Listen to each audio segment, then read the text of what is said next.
Welcome to Stitching with Cindy Botts. Today's project is a little different. I thought I would make something for on the refrigerator, and what I thought I'd make is a place where if I wanted to display a drawing from a child, I could do that.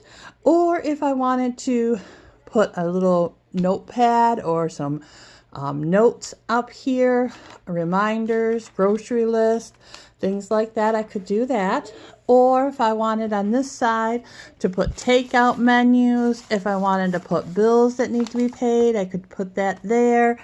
This is a nice spot for pens and pencils. So a very multi-purpose little catch-all for the refrigerator. Again, I like the idea of putting a child's drawing here when they come home and they want to show you something, or maybe test results. I thought that would be great there.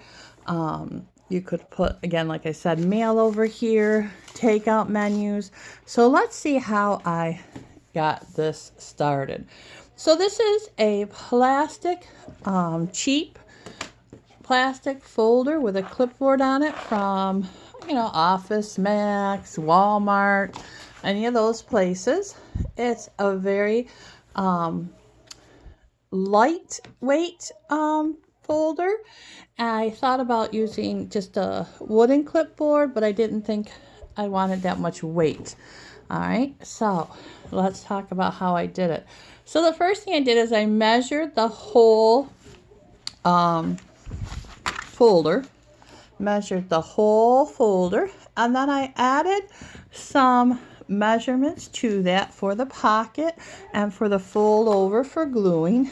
It's better to have too much fabric in this case than not enough. So I went with the actual cutting of 25 by 30 fabric, so that I had plenty of room for the, I think it was 12 and a half height of the folder, and then it was 8 and a half on this side and 8 and a half on the other. So I wanted plenty of fabric. Can always trim it down later. I didn't want to have to add any. So I made my rectangle, and then here I have another little rectangle to show you how I did this. So I had my large rectangle, we'll pretend this is large, and first thing I did was fold in half.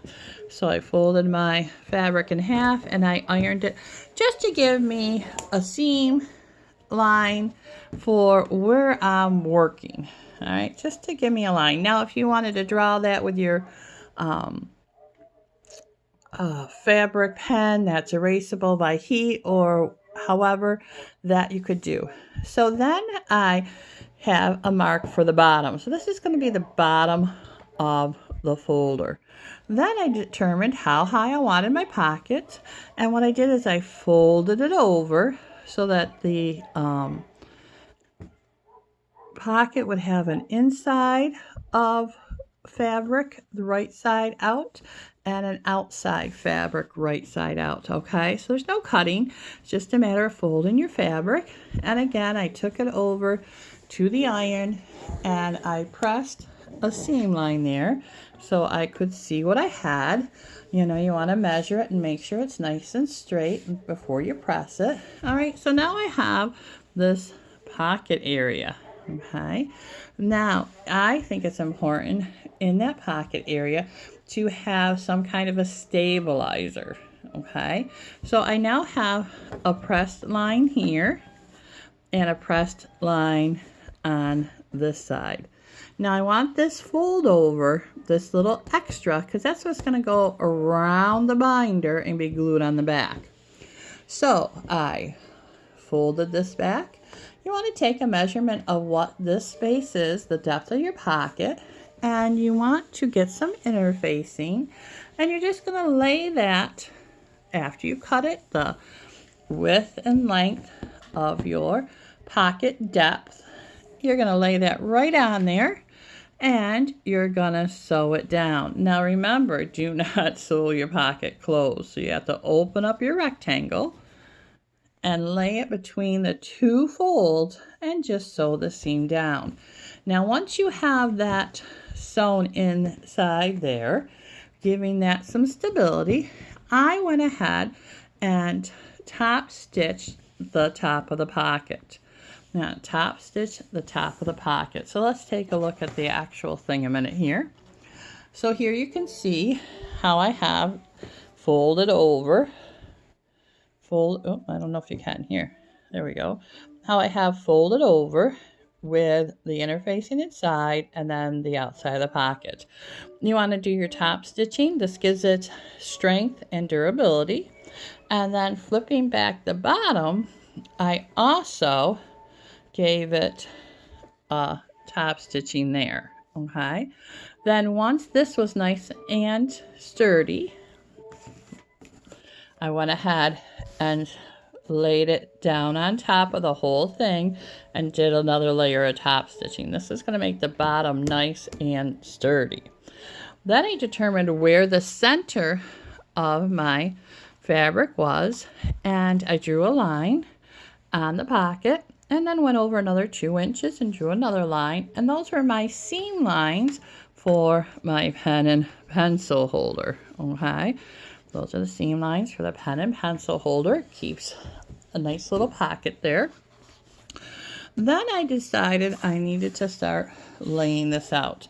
So I laid my fabric on and folded over the bottom, putting that seam line right at the bottom ridge. Okay, now I find that these kind of clips work really well for holding things when I want to glue them.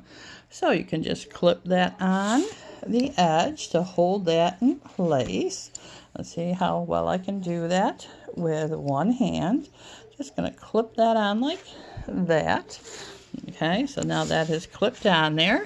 So it will give me an extra hand so that holds it. Now for up here around this clip, this holder, paper holder, I went ahead and I traced the rectangle. I put a slit in the middle, then a slit here, a slit here, a slit here, and slit here.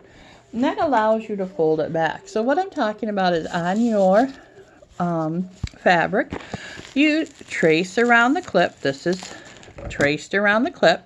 Then you cut a center line, and you cut this, and you cut here, you cut here and here, and now you can fold this piece of fabric under, and this piece of fabric under, this piece of fabric under, and this piece of fabric under.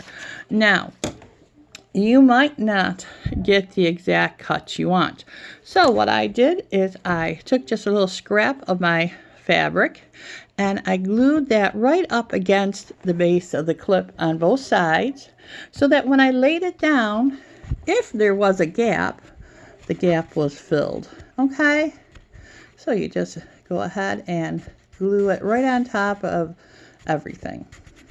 Okay, fold that raw edge under and glue it down. I use tacky glue for this kind of project. I think it works best. If you want to use hot glue, I'm not sure how the hot glue would work on the plastic folder itself. But that is the project base. And now what you just have to do is go ahead, line up that bottom using some clips, fold over the sides. Now, when you get to the corners, you're going to want to make sure you're nice and square. You might want to trim out some of this bulk so that when you fold it over, it's not so bulky. If you wanted to, you don't have to have the full 3 inches here like I have. I just wanted to make sure that I have enough fold over to get a really good glue down so that my project would stay together. That's up to you if you think 2 inches is plenty. Then I have these magnets. Now you can get magnets at any of the Walmart type stores, Target. I think even the dollar store has them. You just glue them. Some of them are self-stick to the back of your project and you are ready to go. Hope you have a great day. Thanks for stopping by. See you later. Please like and subscribe. Bye-bye.